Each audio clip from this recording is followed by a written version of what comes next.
Pagdating ng motorcycle taxi sa iskinitang ito, bigla na lang sinaksak ng pasahero ang rider. Natumba ang motorsiklo at rider, habang ang pasahero ilang beses pa inundayan ng saksakan rider. Itinayo niya ang nakatumbang motorsiklo, sinakyan ito at saka umalis sa lugar. Nangyari ang krimen sa bahagi ng barangay Pag-ibig sa Nayon sa Quezon City. Bandang alas 5 ng umaga, ayon sa mga taga-barangay, may pumunta sa kanilang residente para humingi ng tulong.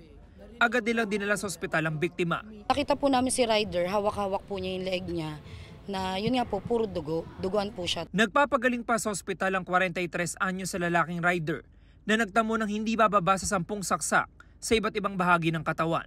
Sa imbestigasyon ng pulisya, lumalabas na sumakay ang pasahero sa Recto Avenue sa Maynila at nagpapahatid sa lugar kung saan nangyari ang pananaksak. Hindi pa malinaw sa ngayon ang motibo sa krimen. Ang kanyang kinuha lang, yung ginawa niyang getaway is yung motor na gamit nila nung biktima natin. Yung personal belongings ng victim, yung wallet niya, yung pera niya is nandun sa biktima natin, intact yun. Hindi yun nagalaw. Nagkasang pulisya ng manhunt operation laban sa sospek. Hawak na rin nila ang ilang kuha ng CCTV na posibleng makatulong sa pagtukoy sa pagkakakilanlan ng sospek. All efforts ng Station 1 at ng QCPD ay nandito lahat dun sa pag-follow up sa kaso na to.